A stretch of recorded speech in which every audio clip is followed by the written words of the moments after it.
La mission de SpaceX Crew 9 est partie dans l'espace aujourd'hui.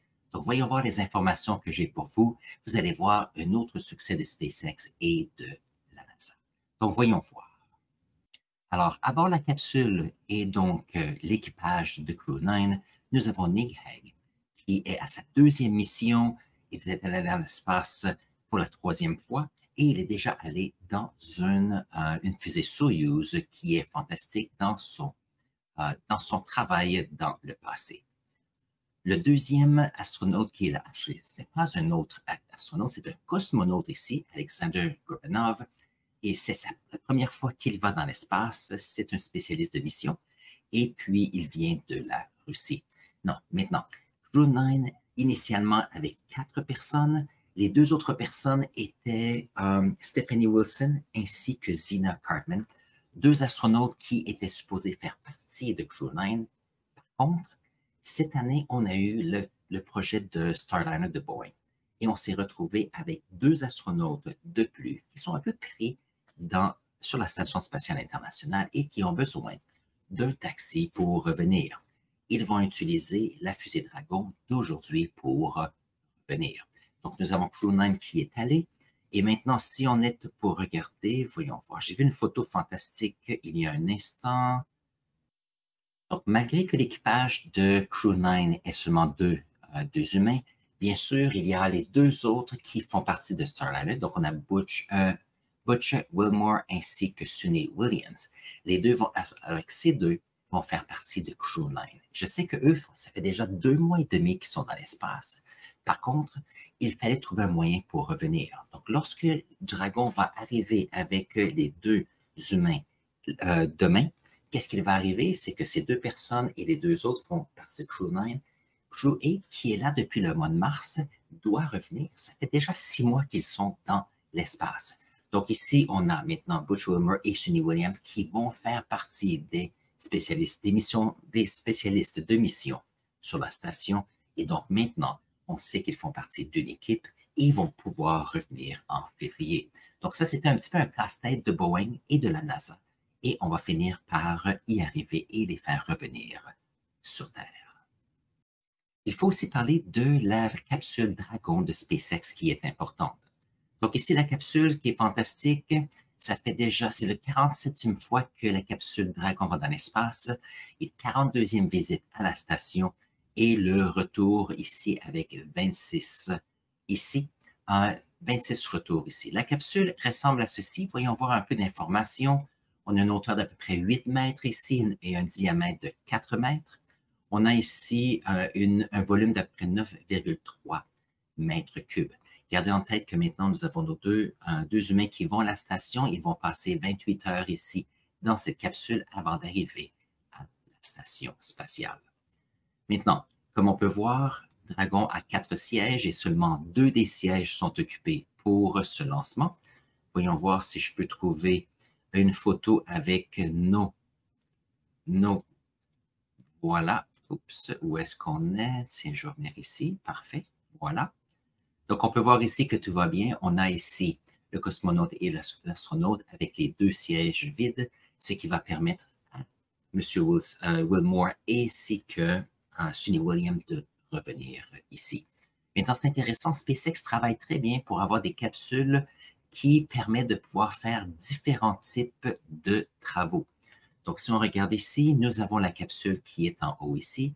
Maintenant, en haut, nous avons le portail qui va s'ouvrir pour donner accès à la station spatiale. Voyons voir un peu les technologies que nous avons ici. Voilà, regardez si c'est fantastique. Donc, bien sûr, nous avons eu un adapteur pour la Station spatiale internationale qui est important, mais il y a aussi 2 autres choses avec le temps. Ici, la coupole. La coupole ici, c'est comme comme un aquarium où on a les astronautes dans l'intérieur qui peuvent regarder l'espace. Moi, je me dis qu'éventuellement, il y aura du tourisme dans l'espace et ce sera une capsule qui sera fantastique pour les personnes. Ils pourront aller ici, mettre la tête ici dans la coupole et regarder dans l'espace. Ce sera fantastique. La semaine passée, nous avons eu 2 astronautes qui sont allés, la semaine passée ou il y a 2 semaines, qui sont allés dans l'espace et ici, c'est le 3e attachement qu'on a testé à ce moment-là. On a ici des rampes avec un escalier pour s'assurer de pouvoir faire une marche dans l'espace. Donc ça ici, c'est important. Alors si on est pour, je ne sais pas pourquoi ça pourrait être utilisé. Bien sûr, une marche dans l'espace, mais est-ce que ça pourrait être utilisé pour d'autres types de missions, pour aller voir peut-être d'autres engins, un astéroïde, je ne sais pas. Ça serait intéressant de voir ce qui va se passer.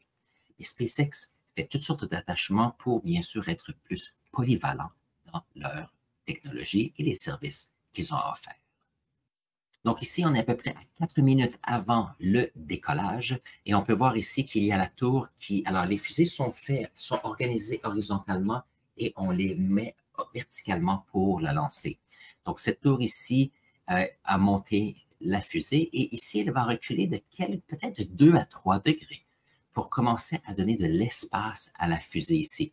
Donc, on voit tranquillement, ça va reculer et lorsqu'il y a le lancement, cette tour va s'incliner d'un autre 40 à 45 degrés, de façon à ce que la fusée puisse décoller sans difficulté. Donc, on peut voir ici tranquillement comment que ça s'éloigne afin de dégager notre fusée ici.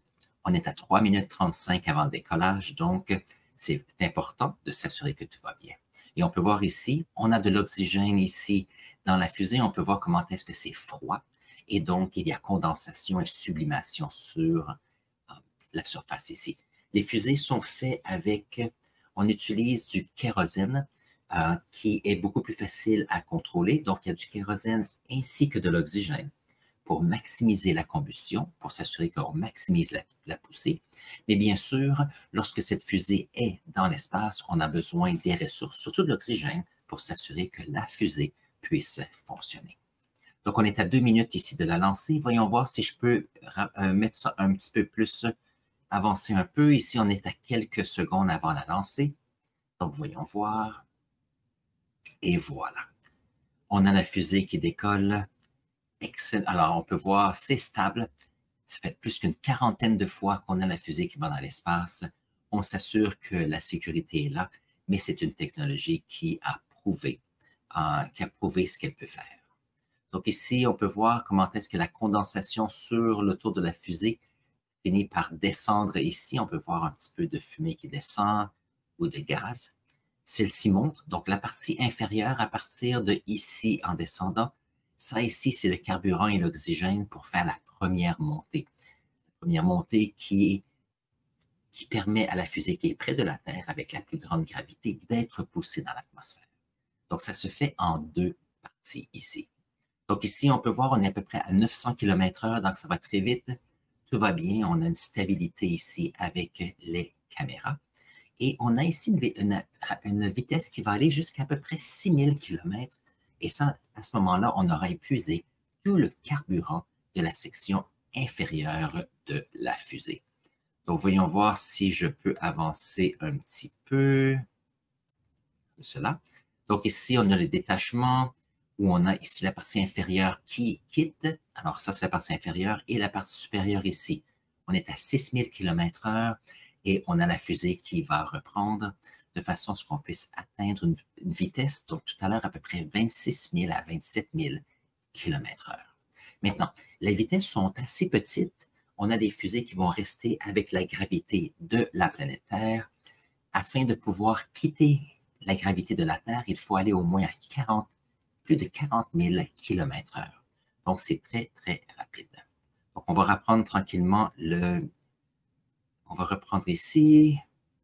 Regardez, on a la partie inférieure ici qui commence à s'organiser pour revenir. Regardez cette photo ici. On a ici la fusée et regardez la belle courbure de la planète Terre que nous avons ici. Ça, c'est fantastique. Donc, on peut voir que l'accélération avance. Voyons voir si on peut avancer un petit peu pour voir l'atterrissage de la partie inférieure.